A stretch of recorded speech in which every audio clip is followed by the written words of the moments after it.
¿Qué pasa si la Tierra que llamamos Ancient nunca fue invitada a su propia historia genética?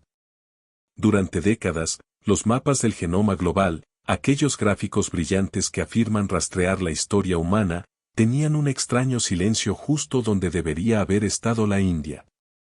Una región mayor que las pirámides, más ricas en idiomas que toda Europa combinada, y, sin embargo, en los archivos de la ascendencia humana, apenas un susurro. ¿Por qué? No fue porque el ADN no existiera. Fue porque nadie miró. La columna vertebral del sur de la India, Tamil Nadu, Kerala, los exuberantes bordes del Deccan, había llevado voces durante milenios. Poetas, sacerdotes, comerciantes, reyes. Pero cuando el mundo buscó las raíces de la humanidad, el sur de la India fue tratada como una nota al pie. No ausente, solo ignorado. Hasta 2025. Ese año, comenzó una revolución tranquila, no en un museo, sino en un laboratorio. Los científicos abrieron las bóvedas de 2.762 genomas indios. No es ruido moderno, sino señales ancestrales profundas. Códigos enterrados. Herencias ocultas. Y lo que encontraron, rompió cada suposición.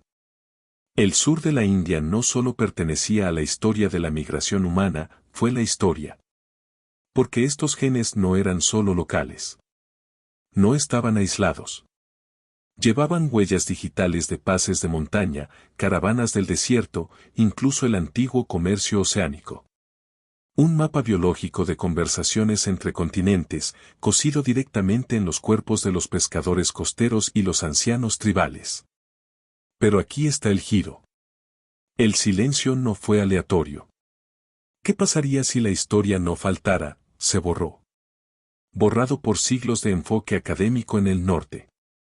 Borrado por narraciones que privilegiaron a los invasores sobre los indígenas. Por gobiernos, libros de texto y fronteras que mantuvieron el pasado con escrita. El ADN del sur de la India no estaba tranquilo, fue silenciado. Pero los huesos no mienten. Y cuando hablan, susurran secretos que ningún rey o crónica podría. En un pequeño fragmento, bajo capas de suelo y siglos, encontraron un hilo. Una señal tan antigua, tan inesperada, abrió el piso del tiempo. Porque no se trataba solo de India. Se trataba de alguien mayor. Alguien los libros de texto lo olvidó.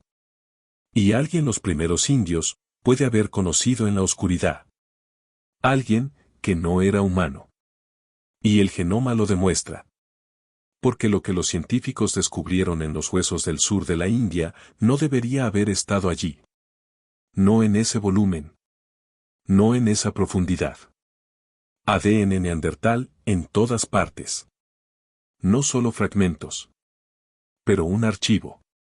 Más del 90% de todas las secuencias neandertales conocidas fuera de África, aparecen, brillantes, en genomas indios. Pero ese es solo el comienzo. Hay algo aún más raro. Algo aún mayor. Denisovan ADN, un linaje fantasma. Una vez que solo se encuentra en las cuevas heladas de Siberia. Ahora, la mitad de lo que queda de ellos, encontrado en India. ¿Y casi el 51%? Único. Sin par. No encontrado en ningún otro lugar en la Tierra. Deja que eso se asiente. Porque se suponía que los Aasi, los indios del sur ancestrales, estaban cortados. Cazadores-recolectores aislados, apenas tocados por el mundo exterior. ¿Sus parientes vivos más cercanos hoy? Los andamaneses. Marinero, esquivo, intacto. Entonces, ¿cómo llegaron estos primeros indios aislados llevando recuerdos genéticos de criaturas que desaparecieron hace 40.000 años, a miles de millas de distancia? Significa que algo primario sucedió aquí. Algo más que migración. No estamos mirando el ruido genético aleatorio. Estamos mirando los encuentros, cara a cara, con seres que no nos iban del todo, y no se habían ido del todo. El sur de la India no era solo un destino. Era una zona de colisión. Un lugar donde los primeros humanos, frescos de África, no solo entraron al vacío, entraron a las sombras. Cuevas. Acantilados. Brazas de Firelit. Donde conocieron a otros. Y acoplado. Fusionado. Desaparecieron el uno al otro. ¿Y ahora? Solo nos estamos dando cuenta, esos extraños dejaron huellas digitales. Dentro de nosotros. Pero si los primeros indios no estuvieran solos.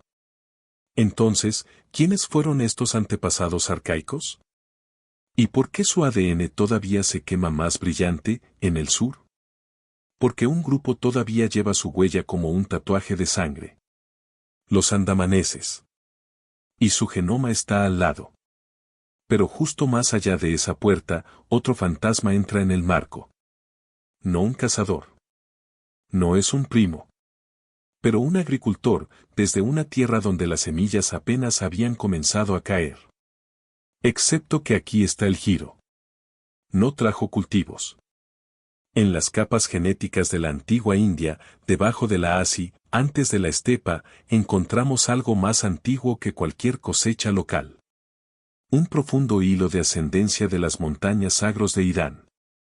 No de los habitantes de los pueblos con canastas de grano, sino de una población preenfurable. Un pueblo todavía atado a ríos salvajes y valles de montaña. Y de alguna manera, su sangre fluye fuerte en el sur de la India. ¿Cómo? La evidencia se encuentra en el polvo y el hueso. En Sarasm, un sitio neolítico en Tayikistán, los arqueólogos desenterraron los brazaletes de concha pulidos, rastreados geoquímicamente hasta la costa de Gujarat de la India. Hace miles de años, mucho antes de la ruta de la seda. Estas tribus de las tierras altas ya estaban llegando. Trueque. Mezcla. Y no solo intercambiaban objetos. Estaban intercambiando genes. La ascendencia relacionada con iraní ingresó a la India lentamente, en silencio, sobre M. Illenia, mucho antes de que la agricultura llegara a Tamilakam. Se mezcló con los cazadores-recolectores locales, formando las poblaciones híbridas que ahora vemos tanto en el Valle del Indo como en el sur profundo. Pero esa es la ironía. Este linaje agrícola llegó antes de la agricultura. Su ADN superó la tecnología con la que luego se asociaría. ¿Y en el sur? Esta ascendencia no solo sobrevivió, se mutó. Integrados en linajes costeros como el Nair, Bant y Tilla, dejando atrás los ecos genéticos vinculados no solo a Irán. Pero para el Baloch, los Singhi, los antiguos señores de la frontera noroeste. Pensamos que la agricultura difundió ideas. ¿Qué pasa si primero se extiende a la gente? ¿Qué pasaría si el suelo del sur ya fuera fértil, no con grano, sino con contacto, comercio y adaptación? Porque mientras el mundo estaba ocupado trazando marcas de arado en el norte.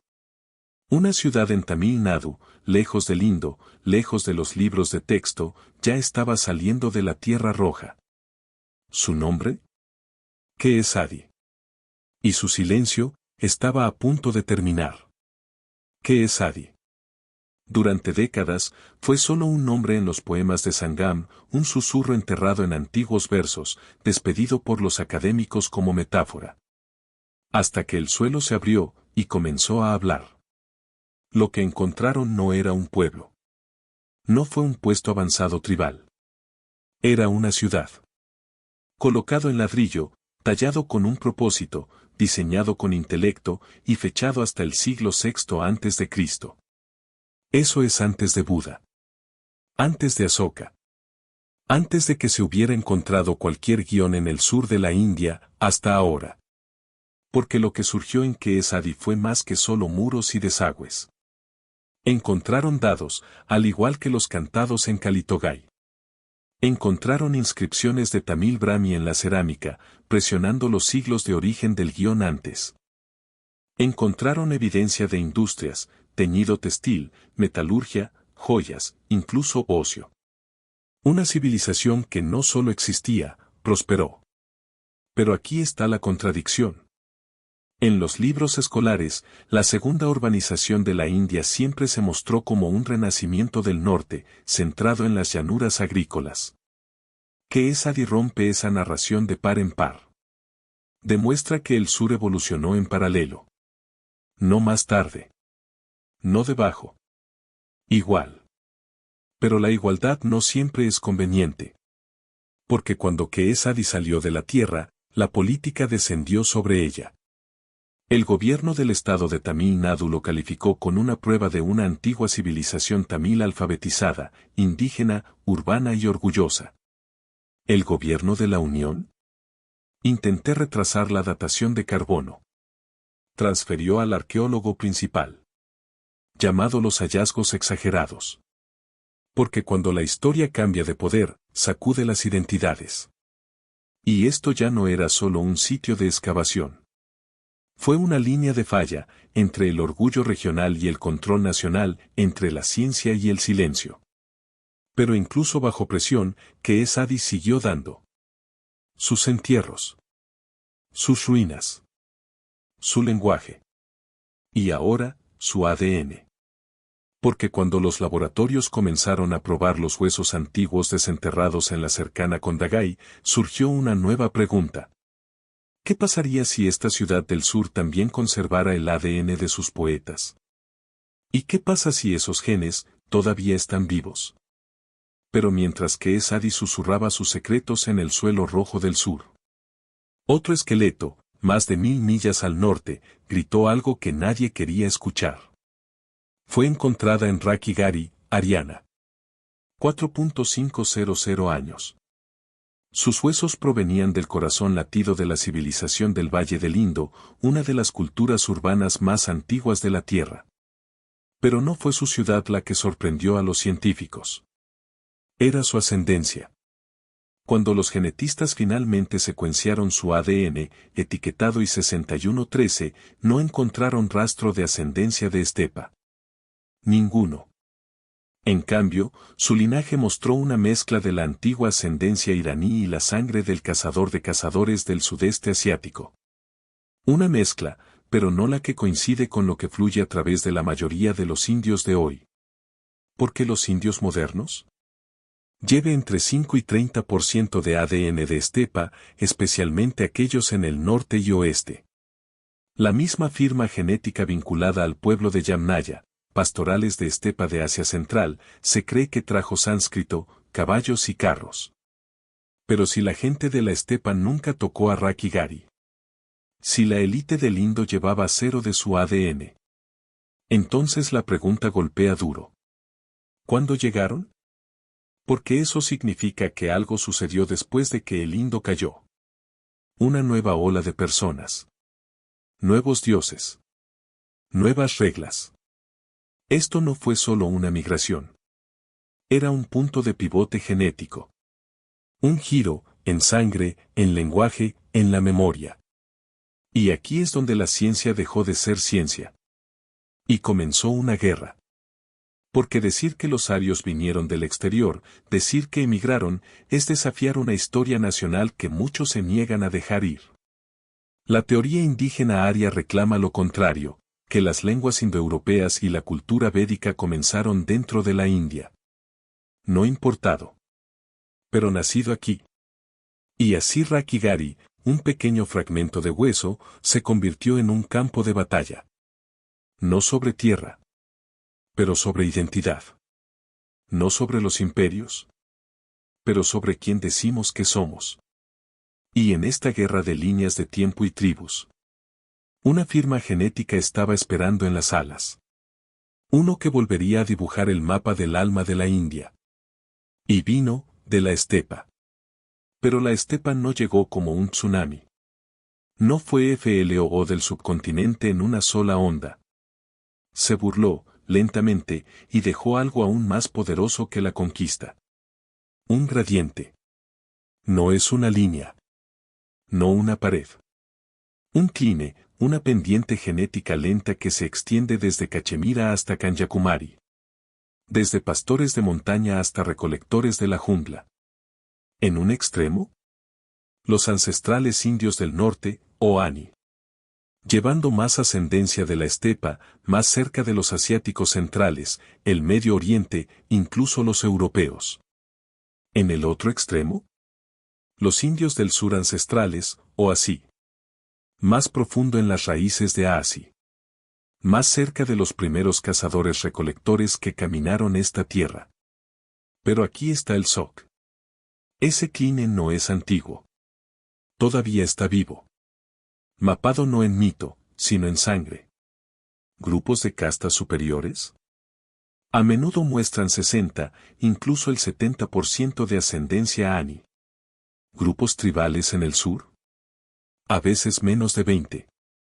Líneas de idiomas. Líneas de casta. Líneas de clan. Todo ahora reflejado bajo un microscopio. Pero el descanso no sucedió hace miles de años. Afilado solo 600 a 1000 años atrás, cuando la endogamia se apoderó. La gente dejó de casarse con la casta. Dejó de mezclar. Y la mezcla que había dado forma a la genética india durante milenios, de repente se congeló. ¿El resultado? Una sociedad dividida, no solo por creencia, sino por ADN. Algunas comunidades ahora tienen mutaciones extremadamente raras. Efectos fundadores. Homocigosidad. Mayores riesgos, pero también un poderoso regalo científico. Debido a que estos grupos de genes aislados ahora están ayudando a los médicos a trazar variantes de enfermedades más precisamente que en cualquier otro lugar de la Tierra. India se convirtió en una paradoja. Genéticamente fracturado, pero médicamente invaluable.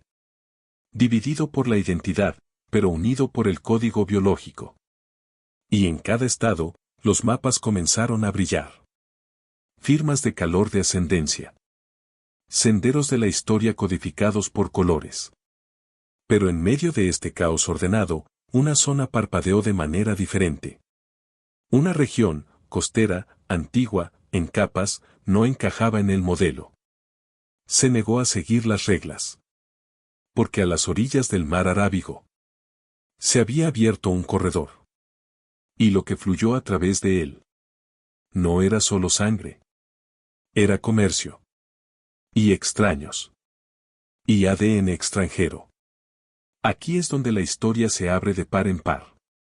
Porque mientras las líneas de casta se congelaron tierra adentro, la costa no jugó según las reglas. A lo largo del exuberante tramo de Konkan y Malabar empapado en monzón, el ADN comenzó a comportarse, extrañamente. Los genetistas que estudian grupos de élite como Nair, Bant, Tilla, incluso los clanes Hoysala, esperan encontrar ascendencia estándar del sur de la India, principalmente así. Pero lo que encontraron, brillaban con algo más. Una firma del Medio Oriente. Profundo, inesperado y consistente. Las trazas se vinculaban no solo con Irán o Mesopotamia, sino también con las poblaciones de Balochi, Patán y Sindhi. Alta afinidad genética con grupos con mucho subcontinente. Y aún más allá. Pero, ¿cómo llegó esa ascendencia a Kerala?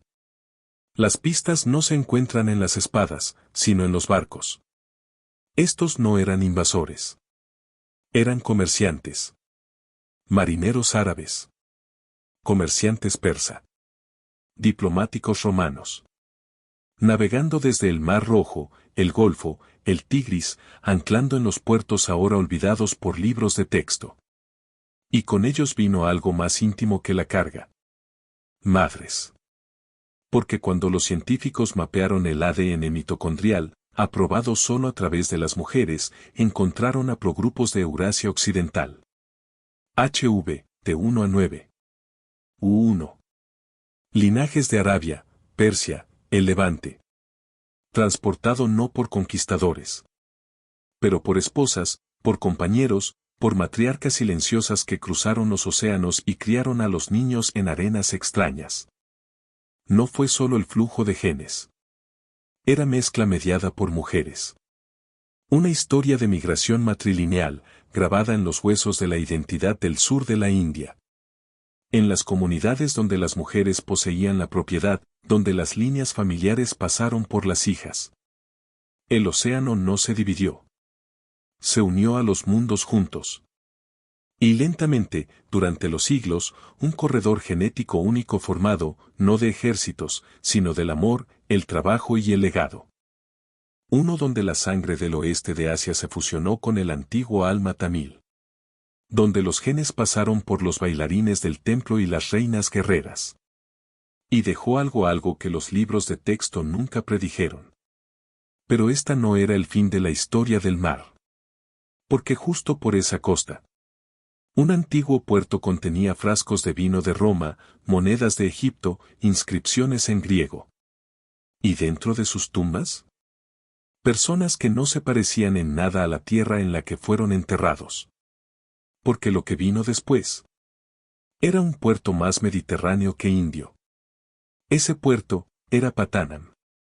Un parche tranquilo cerca de Kochi moderno, donde el río Periyar se encuentra con el mar Arábigo.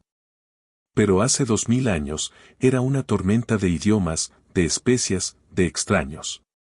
Y debajo de su suelo, coloque los huesos de un mundo que los libros de texto aún no se atreven a describir. Los arqueólogos esperaban cerámica. Encontraron ánforas, frascos de vino romano, perfectamente conservados. Esperaban cuentas. Encontraron cristalería, soplada en el Levante.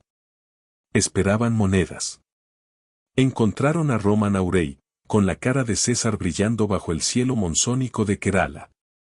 Pero entonces, encontraron los cuerpos. En pozos de entierro fechados entre el siglo III a.C.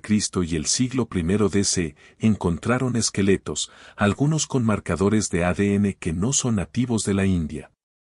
Haplogrupos como J2, HV y T, típicamente encontrado en Grecia, Anatolia y África del Norte, ahora sentado en silencio en los huesos de un asentamiento costero en el sur de la India. Un hombre, su linaje mitocondrial rastreado hasta el Mediterráneo oriental. Otra, una mujer, genéticamente más cerca de Chipre que Tamilacam. No eran visitantes. Fueron enterrados aquí. Con adornos locales. Urnas de estilo tamil. Incluso fragmentos inscritos de Brahmi junto a sus restos. Porque Patanam no era una colonia. Fue un punto de convergencia. Un marinero romano, un comerciante tamil, un comerciante nabateano, todo senador, bebida y muriendo en el mismo puerto. Multicultural. Multigenómico. Plurilingüe. Y sin embargo, entretejido en un latido costero. Este es el Musiris descrito en textos grecorromanos, el puerto que construyó Pimienta. La razón por la que Plinio el anciano se quejó de que Roma estaba drenando su oro hacia el este. El mismo borde del mundo, según Ptolomeo. Pero para el mundo tamil, era el centro. Un lugar donde se reunieron los guiones, Tamil Brahmi grabado en macetas, al lado de las focas latinas y los amuletos egipcios. Una ciudad sin conquistadores. Solo conversación, se negoció en canela, en fe, en la piel. Pero si los genes del Mediterráneo llegaron aquí. Si Roma dejó su sangre en la costa sur de la India.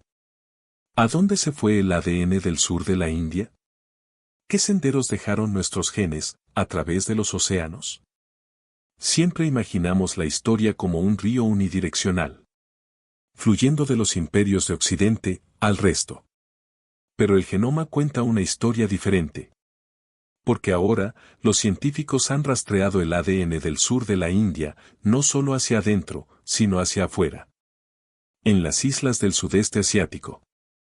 En tumbas reales en Camboya, linajes comerciales en Malasia, comunidades costeras en Vietnam e incluso las tribus Highland de Tailandia. Y en todos ellos. Encontraron ecos. De nosotros. Se señala la mezcla de las poblaciones del sur de Dravidian. De tamiles. De keralitas. De las huellas digitales genéticas dejadas por los primeros navegantes indios, misioneros, comerciantes y sí, poetas. Este no era un imperio de conquista. Era un imperio de conexión. Un ciclo de retroalimentación genética transportada por el comercio marítimo, por rutas de especias, por caravanas de monje y gremios mercantes. Entre 200 a.C. y 1200 CE, India no solo importaba ideas, exportó identidades. Inscripciones Tamil Brahmi en Tailandia. Lingams de granito en Mi Hijo, Vietnam. Templos de estilo Pallava que salpican el Mekong. ¿Pero el giro? Este movimiento no fue solo cultural. Era biológico. Niños nacidos de madres tamiles y padres javaneses. Matrimonios entre los comerciantes de especias de Kerala y los aristócratas de Khmer. Y ahora, su ADN permanece, como los arrecifes de coral debajo del océano. Fragmentos de la India, que todavía viven en sangre extranjera. Porque Angkor Wat no fue construido en el vacío. Fue formado, en parte, por artesanos que alguna vez cantaron en el antiguo Tamil. ¿Por los templos de piedra de Java? Mantenga tallas cuyo lenguaje tiene raíces en la era de Sangam. Y de repente, el mapa voltea. La historia no fluía de norte a sur. Pule, en todas las direcciones.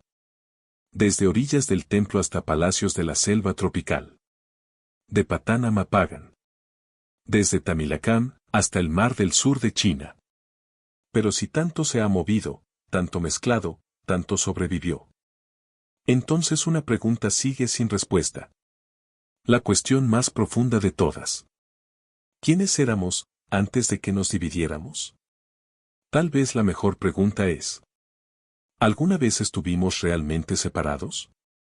Porque cuando los científicos comenzaron a comparar los genomas en las castas, a través de las tribus, en todos los idiomas y el tiempo, una verdad extraña comenzó a surgir, como una marea que siempre había estado allí. No hay tal cosa como un pueblo puro. No en la India. No en ningún lado. Cada población jamás estudiada, desde Brahmin hasta Bhil, Rajput hasta Reddy, Jain a Hatab, lleva dentro de él los susurros de la migración, del matrimonio, de colisión. Incluso las comunidades más aisladas, las endogamos, las ritualmente separadas, los socialmente sellados, muestran segmentos de ADN compartidos con grupos que dicen nunca haber tocado. Porque la historia no obedeció las reglas. Sucedió en rincones oscuros, en claros forestales, en puertos y templos y campamentos de campo de batalla. Cada identidad que tenemos, cada apellido, cada ritual, cada linaje reclamado, es una invención en capas. Construido sobre el movimiento. En supervivencia. Sobre la sangre de extraños. Incluso el Aasi, los llamados primeros indios. No intacto. Ellos también llevan fragmentos de seres anteriores. Neandertales. Denisovans. Antiguos cazadores-recolectores iraníes. Pureza, es un mito.